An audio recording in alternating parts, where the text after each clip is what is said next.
मेरा नाम माही है। मेरी शादी एक बड़े घर में हुई है। मेरे पति राज की फैमिली का अच्छा बिजनेस है। राज इकलौते हैं। सास ससुर, मैं और राज, हम 4 लोगों का ही परिवार है।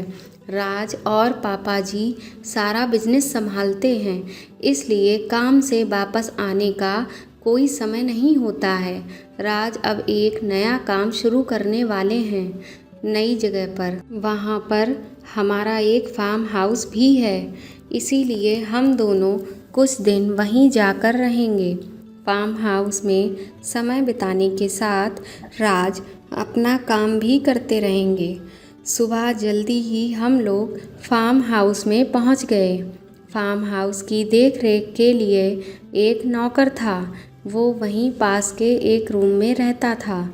हम जैसे ही पहुँचे, दूर से किशोर दौड़ता हुआ आया हमारी कार के पास। वहाँ आकर उसने ही कार का दरवाज़ा खोला। नमस्ते मालकिन, हंसते हुए वह मुझसे बोला। राज ने कहा, यह किशोर है, हमारे फार्म हाउस की देखभाल करता है। मैं अंदर जाकर बैठ गई। थोड़ी देर के बाद राज अपने काम में बिज़ी हो गए। उन्होंने किशोर को कहा कि मैडम को फार्म हाउस दिखा दो। किशोर बोला, ठीक है साहब। वो मुझे फार्म हाउस दिखाने ले गया। फार्म हाउस में हम घूम रहे थे कि तभी गेट के बाहर से एक लगभग 6 से 7 साल की लड़की ने किशोर को आवाज़ लगाई। वो स्कूल से वापस जा रही थी। किशोर बोला, मैडम मैं आता हूँ। वो गेट पर खड़ा उस लड़की से बात करने लगा। मेरी नज़र पड़ी तो वो लड़की मेरी तरफ ही देखे जा रही थी। फिर वापस आकर किशोर बोला, मैडम आप आराम करिए, मैं अभी आता हूँ। ऐसा बोलकर वो चला गया। अगले दिन सुबह फिर राज अपने काम से जल्दी ही चले गए। मैं सुबह सोकर उठी। मेरे उठते ही मुझे दरवाजे पर किशोर दिखाई दिया। मैंने पूछा, क्या कर रहे हो यहाँ पर?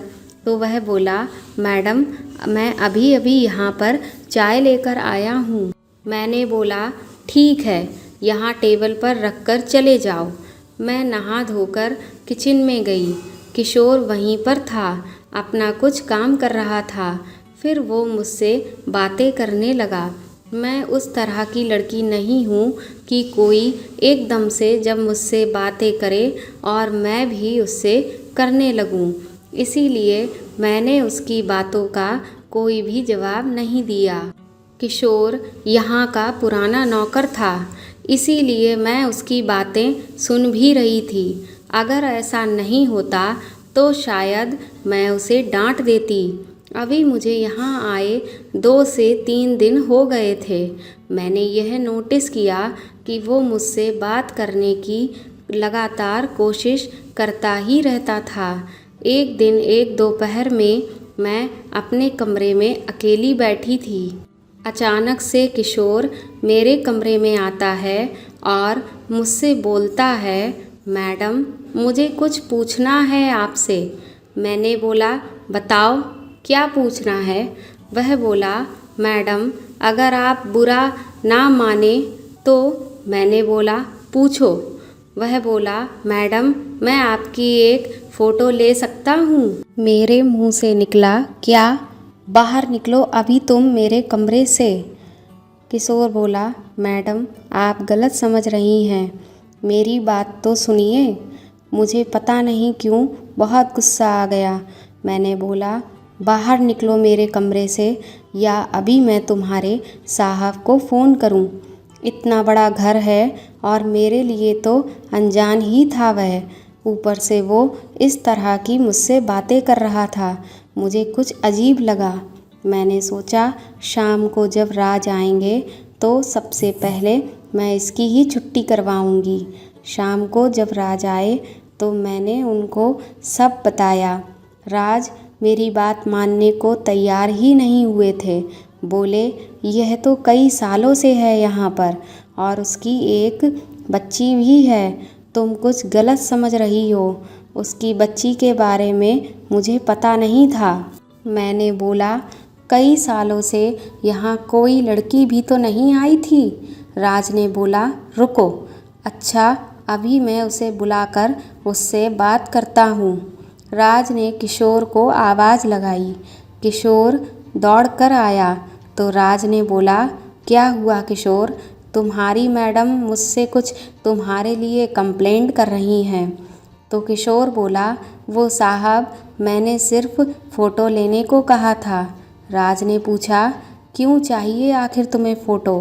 तो किशोर बोला, साहब आप तो जानते हैं कि मेरी एक 7 साल की छोटी सी बच्ची है और उसकी माँ उसके पैदा होते ही चल बसी थी, और जब वो 2 साल की थी तब हमारे घर में आग लग गई थी और भगवान की कृपा से हम तो बच गए, लेकिन उसकी माँ की सारी निशानियाँ ख़त्म हो गईं।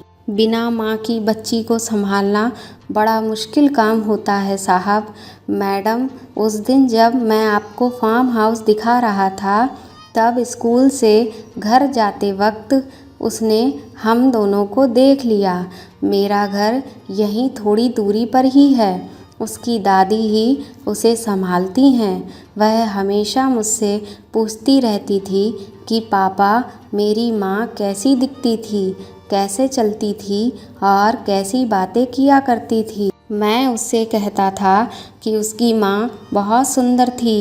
यहाँ गांव में उसकी माँ के जैसा कोई भी नहीं है। उस दिन जब उसने आपको देखा तो उसने मुझसे यही पूछा कि क्या पापा मेरी मम्मी भी ऐसी ही थी। मैंने उससे कहा, हाँ वह ऐसी ही थी। तब से वह ज़िद पर अड़ गई है कि मुझे मैडम से मिलना है। वो मेरी मम्मी जैसी हैं और वह स्कूल भी नहीं जा रही है। मैं इसीलिए आपसे बातें कर रहा था कि आपको मैं यह सारी बातें बता सकूं, लेकिन आपका स्वभाव थोड़ा अलग है। फिर उसने आज सुबह से कुछ खाया भी नहीं है। वह बोल रही है कि फ़ोटो लाना, मैं मेरे स्कूल वाले दोस्तों को दिखाऊंगी कि मेरी मम्मी ऐसी थी।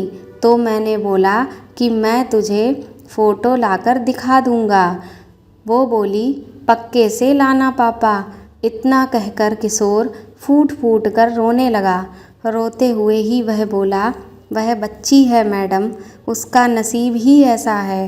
पैदा होते ही उसकी माँ मर गई और बाप मुझ जैसा मिला। मैडम, हम साहब से कुछ भी बोल देते थे। साहब का कभी भी मुझे डर नहीं लगा और इसीलिए यही आदत मुझे पड़ गई और मैंने आपको भी अपना समझकर सब बोल दिया। आप मुझे पूरी बात बताने देती तो मैं आपको भी बता देता। किशोर की बातें सुनकर मुझे अपने आप पर बहुत गुस्सा आया। राज ने किशोर को चुप कराया और कहा कि बच्ची को वहाँ क्यों रखते हो, उसे यहीं रखो, इतना बड़ा फार्म हाउस है। कल बच्ची को लेकर आओ। सुबह वो बच्ची को लेकर आया। बच्ची को दूर से ही मुझे दिखा रहा था।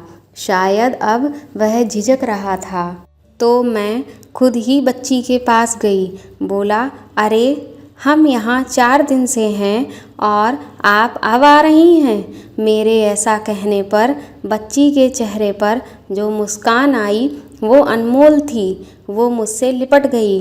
जब तक मैं वहाँ रही मैं उसके साथ खेलती और हंसती रही। मुझे एक अलग ही खुशी मिल रही थी। अब वो एक वजह बन गई थी मेरे वहाँ बार बार जाने की। दोस्तों, आपको यह कहानी कैसी लगी हमें कमेंट करके ज़रूर बताएं, और अगर आप मेरे चैनल पर नए हैं तो मेरे चैनल को सब्सक्राइब करें और इस वीडियो को लाइक करें और ज़्यादा से ज़्यादा शेयर करें। Thank you.